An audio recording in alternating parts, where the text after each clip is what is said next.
organization. It's a movement. We're talking about unity. We're talking about unity.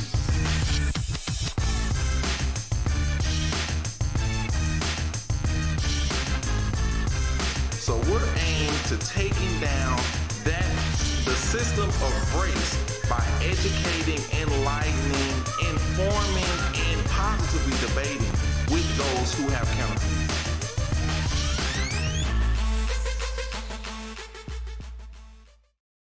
Welcome to Talk About Unity. I'm back from jury duty. Yay, welcome back. Welcome back. Glad to have you. I got a partner now. Oh, yes, cool. Yeah, I didn't get picked, so there we go. Oh, that's good. How'd you get out of that? I mean, oh man, did you want to get out of that? Oh, I did because I had to go out of town. Yeah, it was this suit. It was a civil suit, and it was all about one person trying to sue the other person about this personal injury lawyers, how they're trying to get rich and people are trying to capitalize on that, and I said, I had a wipeout. Somebody left some candy racks in the middle of the Walmart aisle and I fell. They were terrified, and all my friends were saying, you're going to get paid, and I said, I am going to be biased towards this case because of my own incident. Well, can you be non-biased enough to make a sound judgment? I go, I think so. I knew that was going to get me out, so I thought, you know what, I got out, but the next time, because it is my duty, I'm going to be a good boy, and I'm going to not raise somebody's got to do the duty. Yeah, somebody's got to do the duty. I felt bad, but I had to go be the family designated Uber driver for people that need treatment going downtown. So okay, so well, that's cool. Yeah. So, all right, everybody's got some duty to do, and he had his jury duty. So I missed him last week, but we had a good show though. We had Kim out of Atlanta. We were talking about politics, and it was one of those things which I think is very instructive for our society because, of course, Kim is what we would call, and I don't like to use labels, but she's on the other side of the aisle from my political views. Okay. But we're such good friends and get along. So it's kind of instructive. And some of the things I guess we'll continue today because on today's show, we've taken your questions. We went out and we asked for questions so that we could have a show where we're hearing from the people out there and trying to provide some answers because we need some answers to some of these things that are happening out in our country right now. And not just the emotion. Not just the emotion, not just people responding out of their anger and their hate and all that stuff. So we're going to try to provide some of that today on our show. And so I'm just glad to have you back. I'm glad to be back. All right. On a day like today. Yeah. I like your shirt. You got. Oh yeah. Here we go. Yeah. Here we go. Dr. King. The time is always right.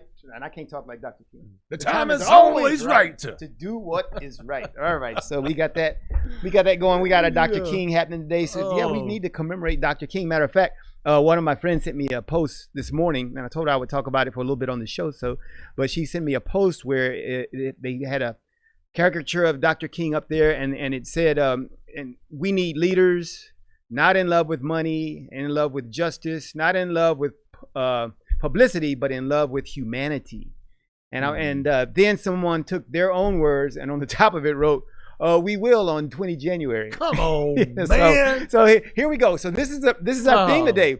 How do we snatch division out of the jaws of unity? Because we got unity ready to come forth, and we can still snatch some division out of that. How do we create division out of unity? I love the quotes of Martin Luther King. Oh, he's got some good. When I was in DC last year, we had an opportunity, just a little downtime, and we went and seen a bunch of the memorials, and his was one of my favorites. He's all over, engraved in granite. It says, what was the one that I love the most? It says, "Hate cannot drive out hate.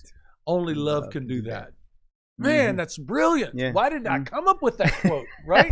It's just, but it's true. Yeah. It's true. And so just there's so much. And what's harder is trying to live that. Yeah. Live in that. Woo. Yeah. And where we're living right now with our country being so messed up, man, we need more Martin Luther Kings to run around and not only just say it, but to live it. So anyway, interrupted you. All right, cool. So hey, we need some more dreams. We need dream kings. All right. Yeah. So here we go. So today we're gonna spend some time. First of all, my new weekly segment that I try to do, and it's called Carlen's Commentary. And so on Carlen's Commentary this week, I just want to spend some time to kind of get our mindset. And so let's begin with today's Carlen's Commentary. All right. Let me begin by saying this. No one owns the views of Dr. King. That's right. Dr. King's words don't belong to a political party. a news outlet or media source, or even his own family. Dr. King's views are free for use to all those who would subscribe to them. And that's the challenge, to subscribe to them. If you're upset today because someone espouses his views, Dr. King's views, and uses his quotes, you got to deal with that. I mean, you don't control that. All right. Your judgment of the person making the quote only serves to identify that you in some form have misused the message of Dr. King. So here's my Dr. King quote for today.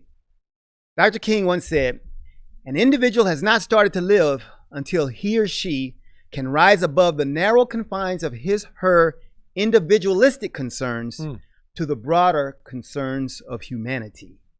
Wow. The question I pose for all today is, do I care about humanity or do I care only about me? Humanity is calling, and you can't answer with your political party affiliation. You can't answer with your religious affiliation. And you can't answer with your socioeconomic status, your employment status, and you most definitely can't answer with your race. Humanity is calling. One of the other quotes, great quotes by Dr. King, he said, life's most urgent and pressing question is, what have you done for others? That's good. So, of course, we would like to interpret the others to be those for whom we have fond affection. We often interpret others to be those who do the things we want and say the things we like to hear. We even sometimes interpret the others to be those who look like we do and act in accordance with our views of life. But I must remind you that those are your personal and individualistic concerns and not the concerns of humanity. See, humanity calls today in manifesting concern for not only the buildings being burned down, but those who burn them down. Yep. Humanity calls today in caring not only for those who are in power, but caring as well for those who have no power. Humanity calls today for us to have concern and compassion, not only for those in my family, but for those outside of my family as well. The call for humanity is in fact determined by not only how I care, but what am I doing for others? Come on. And I want to remind us again, who are the others? Who are the others? These others that we're talking about. The others don't always look like you, and they may be in a different class. They may come from a different country of origin, and they might be in part of a different ethnic group. The others have often never met you or been part of your club, your sports teams, or your schools, and they don't live in your communities. The others not only do not view life from your perspective, but they have views that totally contradict your perspective. And still, life's most urgent and pressing question is, what have you done for others? What have you done for them? Those not like you. And I would go on saying, how much have you cared for them today? And how have you shown that you care? This is indeed an urgent and pressing question. This is the call of humanity. How are you answering that call today? And that's Carlen's commentary. Preach! All right, that's it. That's it. Come on. Tell us what you think. All right, Oh, my goodness. That's the commentary. What are you doing for others? The call to humanity is universal. Every one of us have this call. We need to be fully present. The Bible says, and here I am, the preacher, Psalms 37:4 says, if you delight yourself in the Lord, He gives you the desires of your heart, not what you want to do. The closer you get to Him, the more time you spend with Him, the more you're going to be like Him, and you're going to respond the way He would. And His response to humanity is to love everybody, to believe in everybody, to bring hope to everybody. And I was looking at Galatians 5:22. It says, Paul says, the fruit of the Spirit is love, joy, peace, kindness, goodness, faithfulness, gentleness, self-control. Against such things there is no law. No and law. see, the fruit of the Spirit is not a merit badge. It's not a medal. It's an action. It's a verb. It's what we do. And the more we spend time with Him, the more we're going to do that. And listen, He'll give you the desires of your heart, but also the time in which to do it. We got to know what time it is to be fully present. You can't be living in the past. You can't be living in the future. You got to live right now and think about what's happening right now. I had something happen to me Friday. And let me just tell you this. The devil is a liar and the devil is real and wants to steal, kill, and destroy and mess up your opportunities to do good. And so I went to go take my computer to the mall to get repaired. I had to set an appointment, didn't set an appointment. I pay extra money so I don't have to set appointments. The bouncer at the door said, nope, you're not getting in. So I walked away angry. I don't get angry a lot, but I was angry because my computer that I spent a lot of money on was broke. Mhm. So I'm storming out of the mall. As soon as I walk out the door, I hear yelling and screaming, see police cars, paramedics, young man with handcuffs. He's yelling, "Why did you tase me? Why did you tase me?" And you know, they jumped me. Somebody needs to go after them, not me. And then this crowd of people with their cell phones trying to get famous, pointing them at the guy. Cell phone famous. Yeah, and cussing out the police. And so I'm mad already. So I'm walking towards the car. And as I walk towards the car, the young man says, "Somebody call my mama." And all I can think about, if that was my boy or my daughter, how would that make me feel if I heard that? And he said, "Can somebody get me a drink of water? I need something to drink." And still heading towards the car, I hear my wife's voice as I left out of town. She said, "Honey, are you going to get that case of water out, or you just want to deal with it when you get home?" And in my mind, I said, "I'll deal with it when I get home, but get me a drink of water." I opened up the back of the vehicle and had a bottle of water, and I started walking towards the young man. I saw the paramedic looking at me, and I said, "Sir, the young man asked for a bottle of water." I said, "Can we give him this bottle of water?" He says, "We don't want nothing from you." And the boy said that, or the cop? No. The paramedic. Oh, the paramedic. To me. Paramedic. The young man was looking like, "Yeah, that'd be really good about right now." The paramedic, "We don't want nothing from you." And I just looked at him and I said, "You know what? Just in case you change your mind, let me just set it right down here on the sidewalk," and real slow set it down. The police officer saw the whole thing. There's three police officers, and one turned at me and he said, "Sir, can you bring that over here?"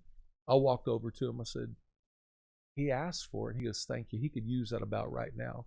We could use a few more people that would defuse the situation instead of making it worse." And I looked at the young man and I said, "Calm down. You're going to be all right." And I turned around and walked off. And I was telling that to the congregation this weekend.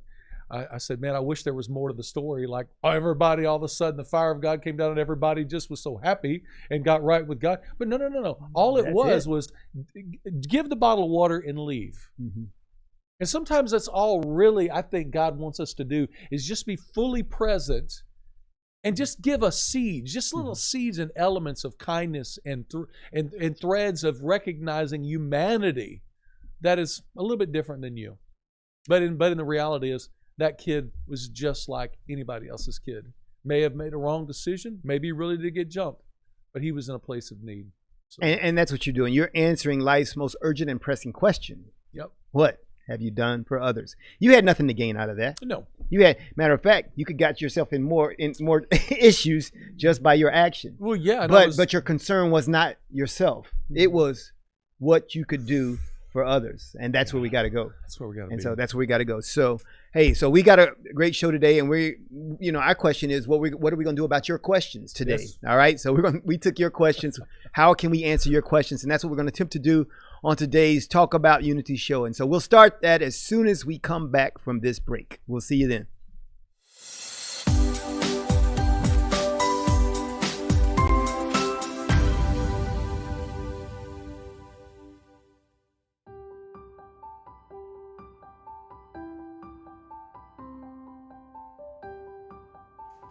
Hello, I'm Carlen Charleston, Executive Director of E.R.A.S.E, and I want to take this time to invite you to an opportunity to change the world.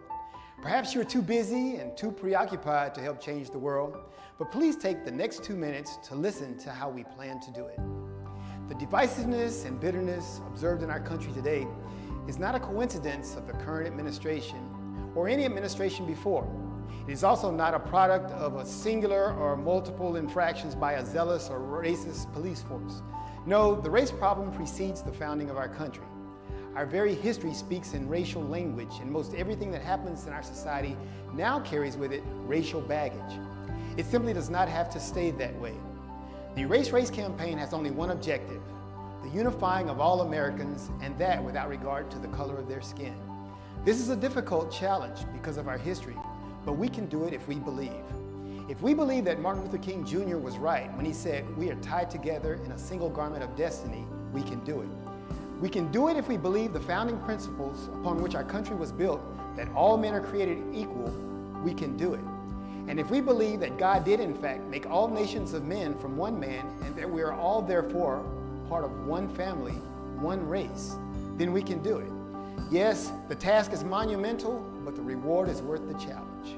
If you would like to join us as we change America and inevitably change the world, go to E.R.A.S.E.com, sign up today, and welcome to E.R.A.S.E Races, because there is only one race, and you're in it.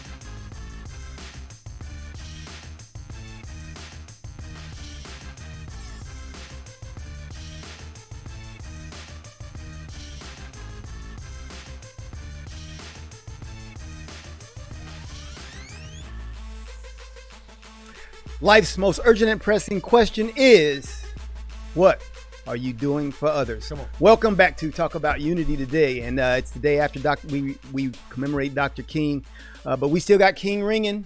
The King dream is still ringing. Come on. I've got the shirt blinging, and I'm rhyming, right on timing. All right, but hey, let's get on with our show, so we're not about that today.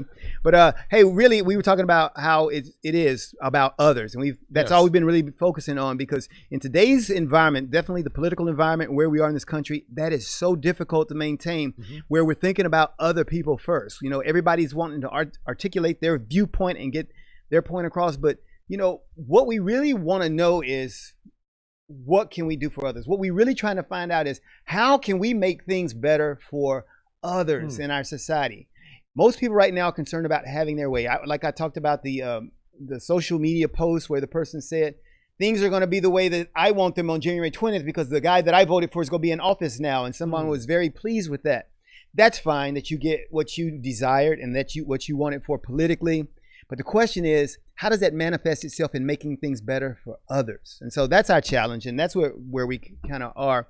And so we went out and we use social media. Social media can be used for a lot of different purposes, and sometimes those are not all good. That's right. But you can make it for good. And so we went out to social media and we asked people to give us questions for our show today, because that's better than, well, I'm not gonna say it's better than calling in, because we would like to hear your voice, but it's the next best thing. All right. Yeah. We get your questions, and we're answering real questions that you have, and it's our view. And here's the thing that I don't like as much, is the fact that, because when I answer your question, I really want your feedback, And so, we'll post this video out there, and we'd like to get more feedback, because that's what it means to dialogue with people. Dialogue is two-way. That's right. It's not just my way.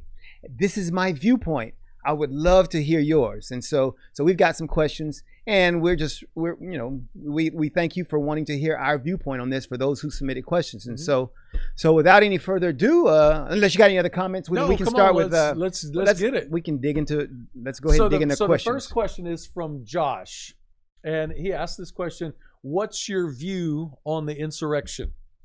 Oh man, that's a good one. And okay, the show is only an hour long, and so it's the only question we'll get to today. I'm just kidding. Okay, so first, to make sure we're all on the same page, what do we call? Some people are slept under a rock. So what are we calling the insurrection first? Well, and that's the thing. Okay, so if you look up insurrection, it says an uprising against authority or government, or specifically government. So that's by definition an uprising. Yep. And it also says a violent uprising. So people can identify what happened on January 6th as an insurrection. And so I actually ask even a question of, well, then could the uprisings that we had over the summer, could those also be defined as insurrections? And then kind of the response was that people were saying, yeah, but those were because of George Floyd. And so they were mad because of George Floyd. I said, but does it still fit the definition? Because you're now you're doing a violent uprising against authority. We're going to burn down these buildings. We're going to protest the streets. nevertheless, it still could be called an insurrection, technically, if you look at it. Okay, so the issue is this, that I think what we do is when we go further into it and we find out why, like we do when we say, well, they did it because of this, then that shows our ability to empathize and try to understand. And Right. so when you look at the insurrection that happened in the Capitol, then those who would defend it would say, well, this is why they did it. And they might say they were trying to defend our democracy because they thought that there was election fraud and things like that. So that's another level. And that's the question. When you talk about when people make statements, are you really trying to empathize and understand their viewpoint? Then where do you go from there? And where do you go from there? So however you see it, whether one was a riot and was an insurrection, whether they're both insurrections, now let's answer the question, Right. what was going on with those things? And my particular view, because I am not heavily affiliated politically, and because I look at things, in my mind, very objectively, I say that in both situations, whether they were the riots over the summer, whether they were the uprising or the insurrection that happened at the Capitol, you need to look at conduct.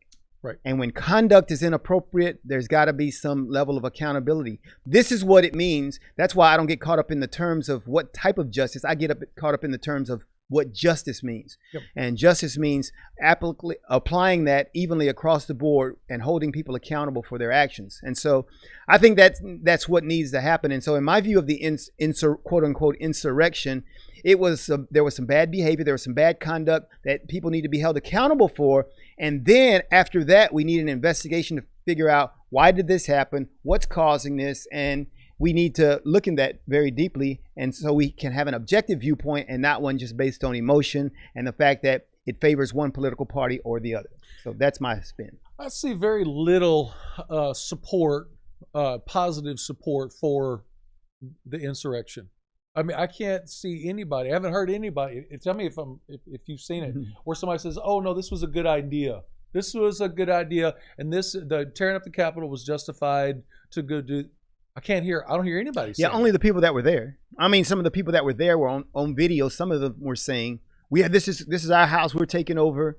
You know, I saw some of that, but besides that, there's so much goofiness. I mean, there's such a wide swath of what was being said, Right.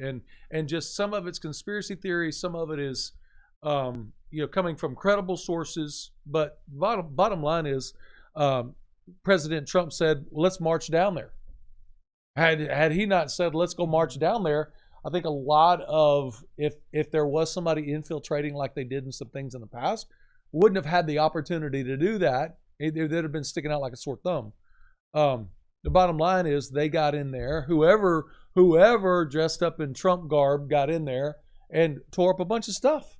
And if they're wearing your stuff and your people aren't immediately refuting that in front of cameras or stopping them, if you're against somebody tearing up the courthouse, even if they're dressed like you and they're tearing up the courthouse, then why aren't you jumping on them and pulling them out of there to keep them from doing it? Nobody stopped them. That's one of the problems I have. Was I know that there was a lot of people there that said they did. I don't know people personally that went there, but they were saying we weren't for this tearing up the courthouse. Then why didn't anybody stop them? Because to my knowledge, there were very few people that actually had guns. They had sticks and they're tearing stuff up. But when you got several thousand people and there's a handful of people losing their mind doing stupid stuff, they could have been stopped. And I just don't understand why they weren't stopped. Well, my question would be, when we compare what happened over the summer and we compare this thing, I would ask that question. And that's the one I would like answers to is, because is it just that this one is more egregious because it is the Capitol? Because it seems like this one is bigger because it's the Capitol, and they said, well, this maybe was an attack on our democracy. But burning down somebody, because I was just, and I guess I had an equal amount of just awe at the fact that when they were burning down those buildings in Minneapolis and when they took over Seattle, I was going, what? You're letting people do that? Chaz. And so I'm thinking, does one thing in fact then precipitate? Because if we let behavior go unchecked, then does it spawn others to believe that they can do this thing? It does. Because what would make these people think that they could do this at our capital? Yeah. And so I find that not only egregious, but I find it that we've got a pattern here in our country, people not being held accountable for bad behavior. And like I said, I wouldn't even ask the question of, what group are you with? Oh, you're with Antifa. What group are you with? I'm with the Proud Boys. Oh, what group? I'm with the. Right. I don't care if I'm the police chief. If I'm in charge, you're held accountable for your bad conduct. Several of the Capitol Police got fired that day, and we haven't had nor heard of them. They didn't even name names as to who got fired, but we did see multiple videos from multiple sources where they were letting the people dressed in the pro-Trump attire come on in this way, come in this gate, and just the Capitol Police were urging them to come in. And then the police looked like they even staged like, I'm running away from you slowly up the Capitol stairs, and they had cameramen staged filming it, so it looked like maybe there was some of, I don't want to build a conspiracy. I can only say I saw what I saw was they let them in 2-3 different entrances, and then as people were acting like they were chasing the police up the stairs, there was a guy standing before they even ran up the stairs with his big camera and tripod filming the whole thing. It's like, this is so staged. This is not real. We don't really, honestly, do we know what's really real? When will we? I don't think we'll ever know for real. You see what you saw, and then you have to, come to your own conclusions. What we do know is there was some people behaving badly, horrible, and nobody stopped them. Well, and some of those guys, like the big guy with the horns, they got it. They know who he was, and they identify who he was. He's the guy who needed the special meals, and his mom called and said, "Are you serious?" I am serious. You didn't hear that? His mom called and said, because he was arrested or whatever, he's on a special diet and he can only eat certain things. Oh, okay. His mom, really? Yeah. So that's a big issue. So that's crazy. But anyway, so that's the issue with the quote unquote insurrection. So what? Okay. So there's the insurrection. Here's the tag to that. No, so immediately, okay. So this is treasonous, and Trump needs to be charges filed, and he needs to be impeached. There was not one bit of give opportunity to defend themselves or evidence other than what we saw on TV. I mean, you talk about a rush to judgment trial. Oh yeah. So, my heart just breaks how horrible the legal process went, regardless if it's Trump or Nancy Pelosi. I don't care. I don't like unjust trials for anyone, and that was just a rush to judgment or justice or whatever you want to call it. And first of all, people hate Trump. I mean, there's a bunch of people that do. People really hate like Trump, and I understand if you're if you lean heavily left, which I hate using labels, but if you call yourself a Democrat, then you have to. It's part of the kind of the fee to be in the party. I mean, you have to hate. Not only do you hate Republicans, but you really gotta hate Trump. Yeah. And so you gotta hate Trump. And so that's what I hate. That I think that some of that is seeped. I mean, I would say seep in. It's kind of like it opened up in the floodgates, poured in to Nancy Pelosi, and you sense it when she talks. You can look at her. I mean, if you're a discerner of people's thoughts and intents of their heart, you look at her, and man, you can tell she hates him. Yeah, she hates him, and so I hate that. She does things out of that hate rather than saying, I'm going to put my personal views to the side and deal with things objectively. I'm going to take actions based on what I think is the best thing to do. And I think she's so filled with the emotion of hate that she doesn't do that. And so I think that's why we end up kind of in some of these situations where we do things. That's why, like I remember her making a statement saying we would only do impeachment. This was before the first impeachment. We will only do impeachment if we have a united support, if it's bipartisan. That's what she said at first. All right. Then she changed that. No, we got to do this. And now she's just like, no, I don't care. We're going to do it. I don't care if we have anybody else's support. And so we got that. And it just presents a better picture of division for our country, as though we need that. And a better picture of division. If we're going to make any progress in Congress, then there can't be any roadblocks. I mean, we've had things stalled for many years.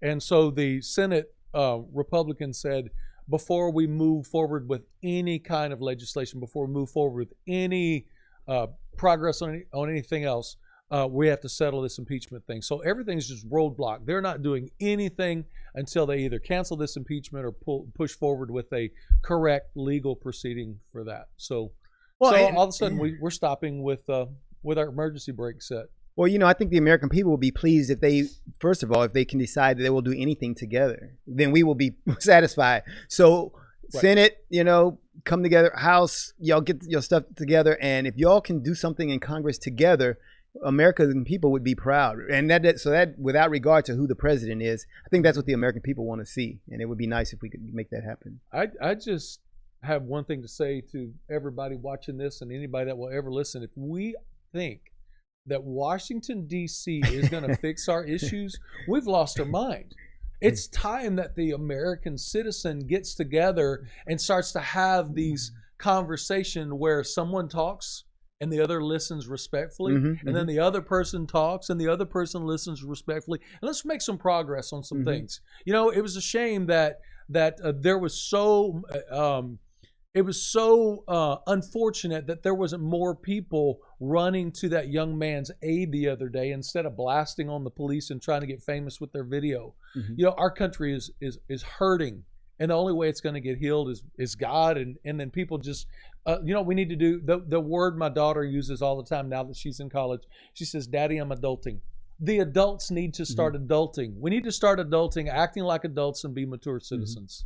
And not to put all of those quote unquote politicians in one group, right. But perhaps if they, perhaps they could begin to set an example. Maybe our expectations are now so low that we don't expect them to. And so we still have the responsibility, as you're saying, we have the responsibility to be that change that is necessary when we begin. Because after all, what do? They're called representatives. They represent us. And maybe they're representing the fact that we don't get along at our level.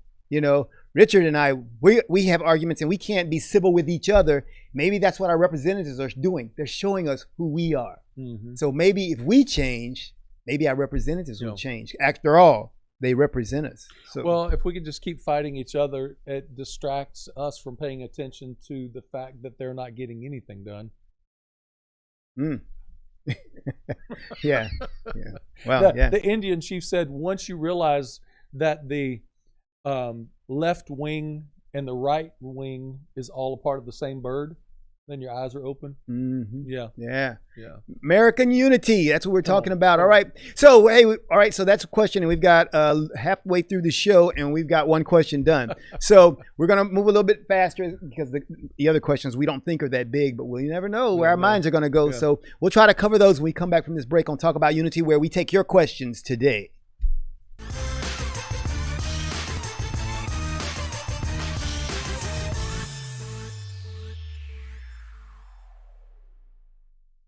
We work our whole lives to support our families. With one accident or illness, it can all be gone in an instant. Now there's a smart, affordable way to protect your family.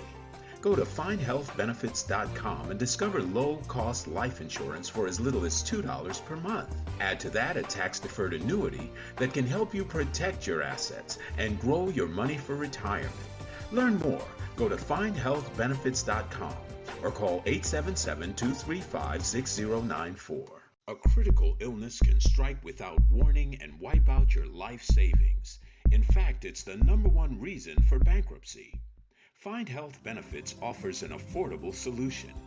Get up to $50,000 if you get cancer, stroke, or a heart attack, giving you the peace of mind to focus on getting better while the plan helps you to pay your bills and medical expenses. Learn more. Go to findhealthbenefits.com or call 877-235-6094. 66% of seniors spend more time shopping for cable TV than Medicare plans. Most say because it's just too confusing. Laws change every year.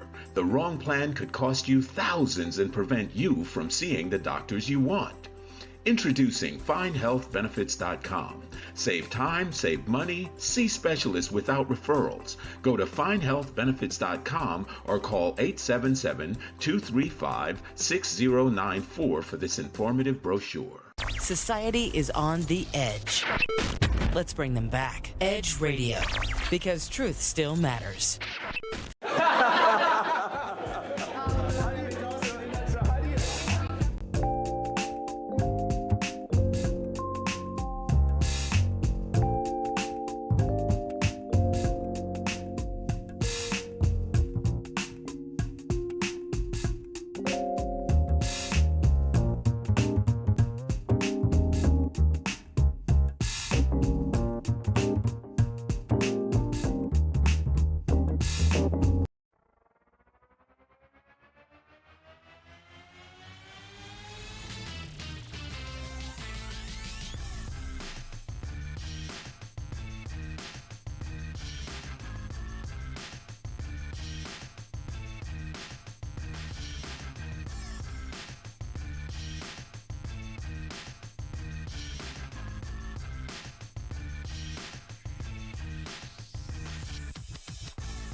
Life's most urgent and pressing question, once again, you ought to know that. I've been saying it all day, is what are you doing for others? All right, and we're glad to have you back here on Talk About Unity. And right now we're going to do something for others. We're going to answer your questions. Come on. And so we had our first question, and now we're going to go to our second question, which shouldn't take as long, and we should hopefully entertain more of these questions. But this question came from Dana. Dana submitted this question. She said, who will you allow to determine your truth? Sounds like there's a lot in that. We're going to turn that to you. The pastor should have an answer for that. Who will you allow to determine your truth? You hear this all the time. When somebody's doing something crazy or they find out something that somebody else doesn't know, and all of a sudden they drop the truth bomb on them. That's what they call it. And so you got to do something about it. Now you got to do something. Now that you know the truth, you got to do something about it. They always say, you know the truth, and the truth will set you free. You know the truth, and the truth will set you free. I've heard that all the time. You know what? That's only half of the quote.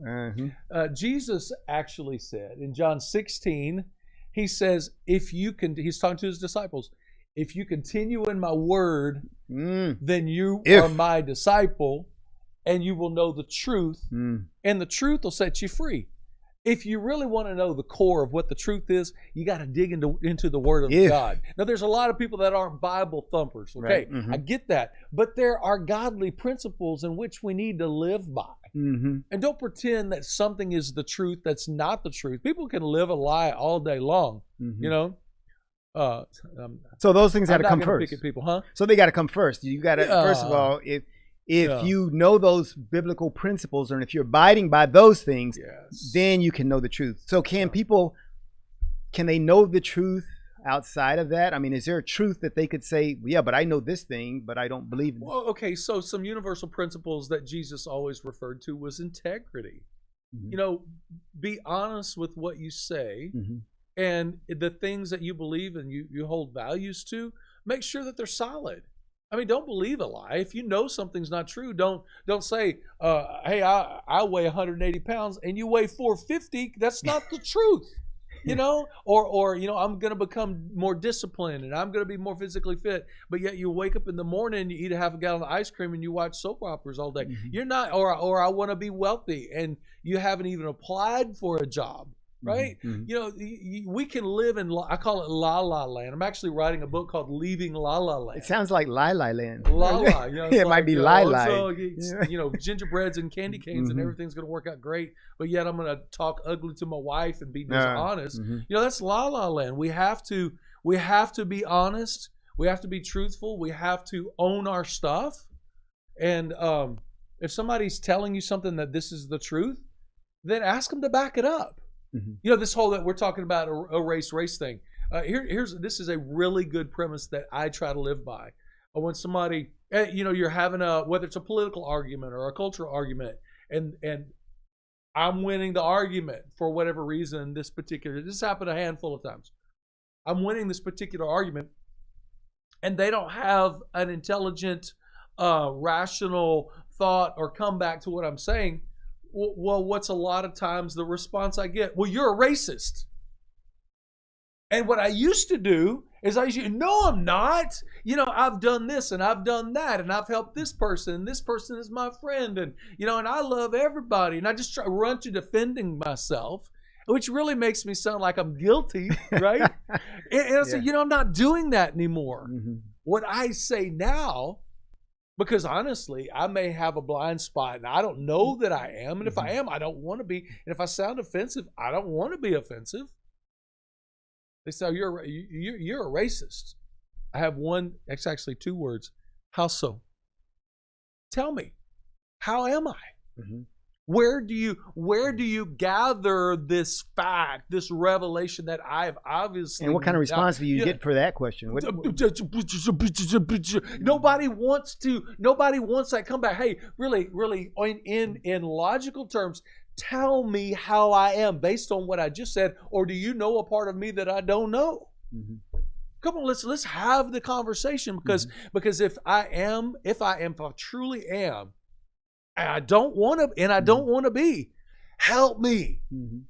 Let me redirect this so we can ask. So I think when they're saying who will you allow to determine your truth, I think that they're thinking about Who are you listening to? Are you listening to CNN, Come MSNBC, on. Fox News? Yeah. So what are we trying? What is our response to that? Who is determining our truth? Yeah. Ultimately, who do you think? Who's determining, or who should be determining our truth? And how are we dealing with that in our country today? Because I think people are listening to what they get on one of the TV news outlets, and that's the one that they go with. So what is the danger in that?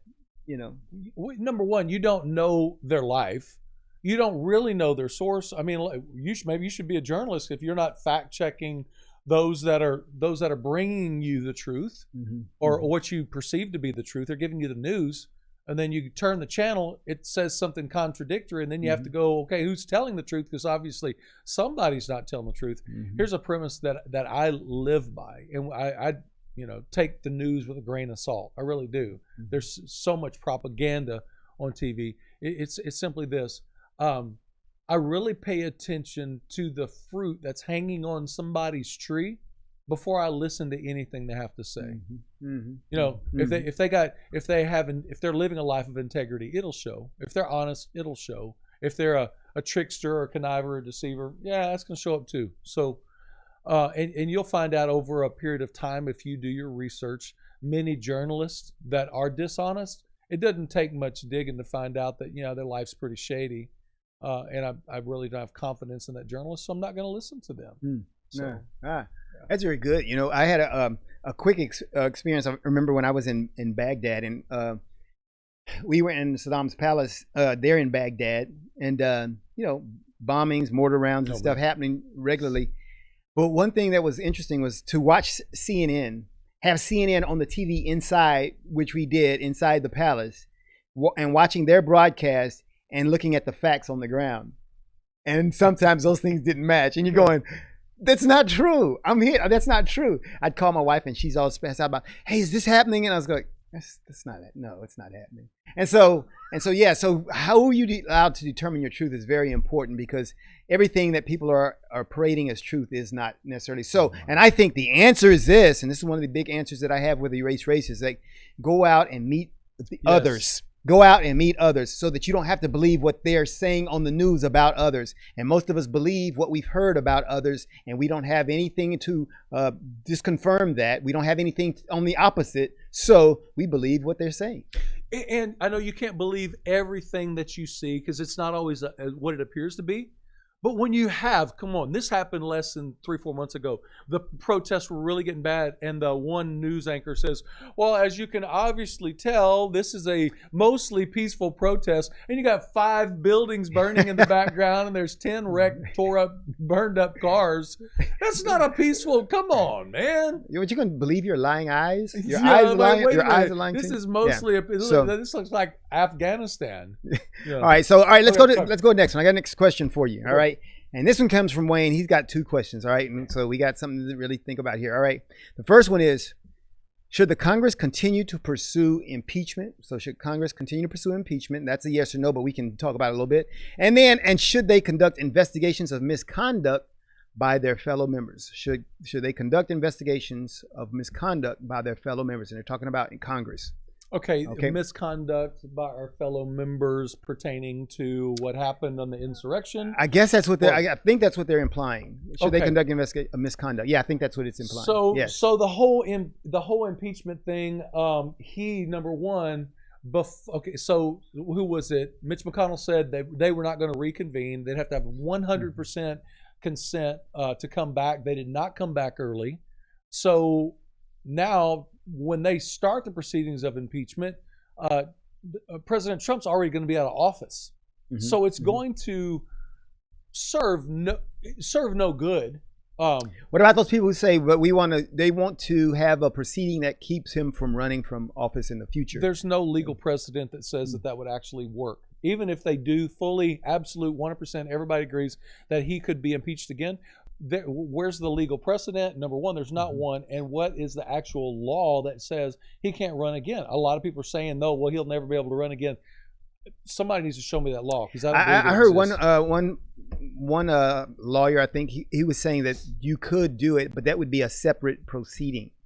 So you'd have the impeachment then, and the impeachment would need to precede that second thing. That would be that would prevent him from running in the future. So there's another issue so first you got to get past impeachment. Mhm. Then they could do that other thing that he talked about. And I can't remember who that guy was, but he said that could in fact happen legally. All right. But here's my thing on the impeachment. This thing I said about Nancy. Of course, I'm the unity guy. So this would be which I don't think that I have the only viewpoint. That's why I'm so big into dialogue, because this is just my opinion. My opinion is that at some point in America, unity has got to take priority. Mm-hmm. And we've got to decide, I understand, I hate this person over here, but for the cause of unity, I'm going to allay my feelings of hate for that person because I want to go for this greater thing. And in this particular case, I think we become, and I understand that there's total justification for why they might want to impeach Donald Trump. I understand that. But I think if they could take the time and say, however, we've got to begin immediately now healing our country. Right. That's got to take precedent. And I'm so much more overwhelmed by our desire for unity that I'm going to do that. And I'm not going to take this action that I could take if I wanted to, but it takes away too much of my energy. Mm-hmm. It takes away too much. And everybody will say, well, they got to be able to, our politicians got to be able to walk and chew gum. I understand that thing about multitasking, but I'm telling you that our focus should be solely on healing our country, unifying. But that's my view from the unity guy. All right. So I would say no, and I'm not saying they don't have the right to, and they shouldn't be doing it. I'm saying we got to go for something bigger. And I think the bigger things are the things that we need to begin searching for in our country, rather than these small things, rather than getting our emotions satisfied, and I think that's what's happening with a lot of people. They're getting emotion satisfied. Sure. What is that doing for our country? Nothing. There's an opportunity to pour some water on the fire and say goodbye to the impeachment and move on.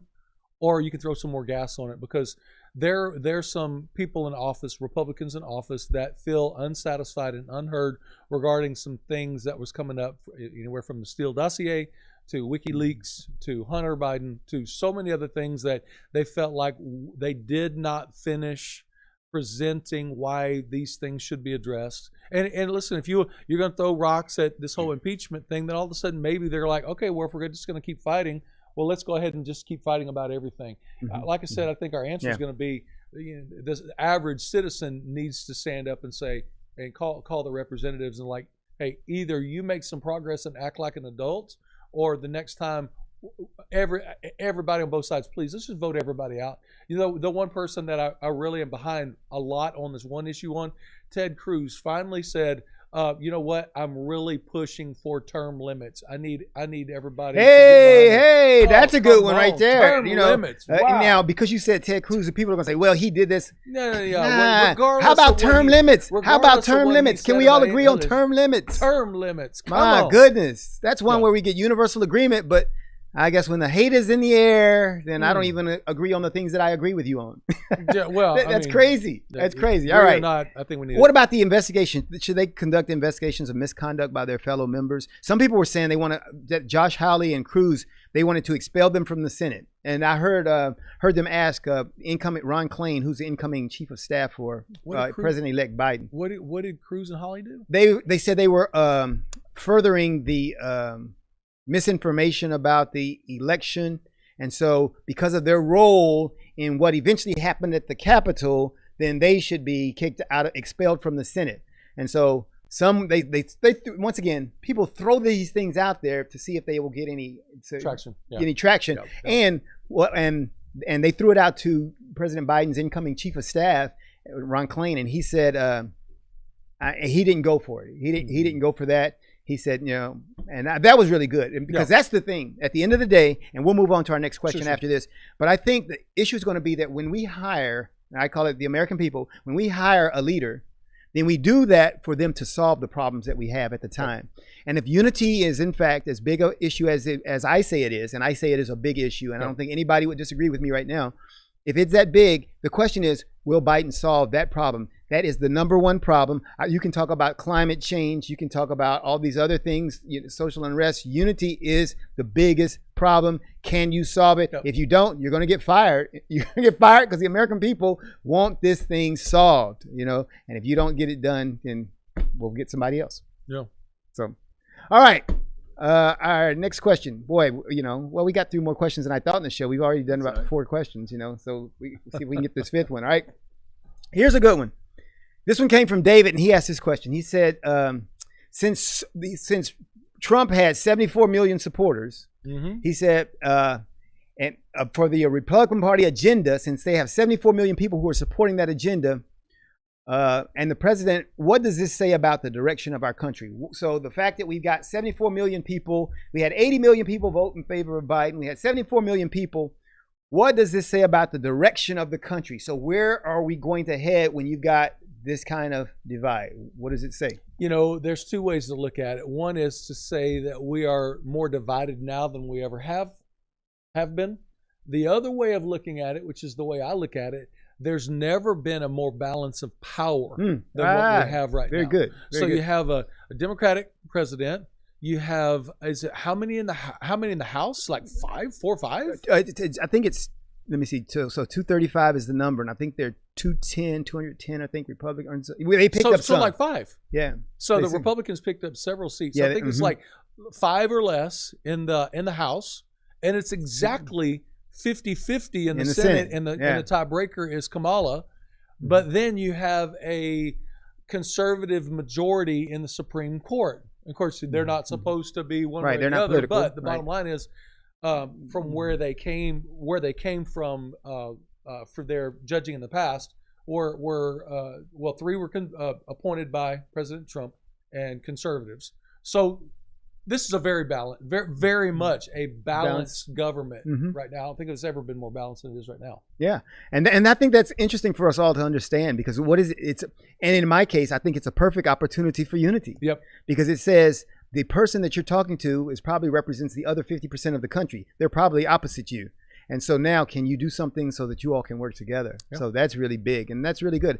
I haven't really thought about it that way, because if you listen to the political side of it, then people will say we're in control now, or the world's coming to an end. Well, yeah, or there are a lot of people saying, "Oh, this is going to happen." That's what I kind of hate, the doomsday people who are saying socialism is going to take over and all these things. It's like, no, we're kind of perfectly divided. So that's good. And we didn't get to all of our questions today, and so we're going to close out. And hey, but keep sending us those questions. When we post this out there, we're going to say, keep sending us questions. We'll entertain the questions. Matter of fact, we'll probably do something nice and maybe start offering T-shirts or something for people who give us a great question. Things that we need to talk about, because I think at the end of the day, that's really what we want to do.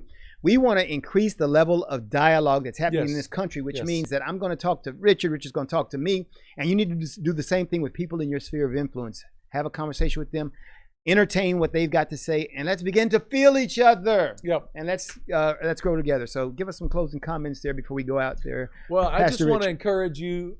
Hey, listen, this is a time where if we live fully present, we can make a huge impact on somebody else's life. There's some people out here that are fired up, angry, mad at the world. Well, show them a different side. Another thing is there's a lot of people that are living with a lot of anxiety and fear. And listen, start walking with confidence, knowing that, our country's been through tough things. We're going to get through this. So I just want to say it's been a pleasure having this conversation, and looking forward to see what lies ahead. And as we can talk about everything, we're going to get through everything. Yeah. Talk about unity on the edge, right? It's going to be all right. That's great. And remember, pray for our inauguration tomorrow. That thing is happening, and a lot of consternation is happening in our country. So pray for the inauguration. Check it out. And hey, we'll be back here next week to talk about more unity. And hopefully during that time, you've walked more about this unity that we talk about. That's good. All right, we're out.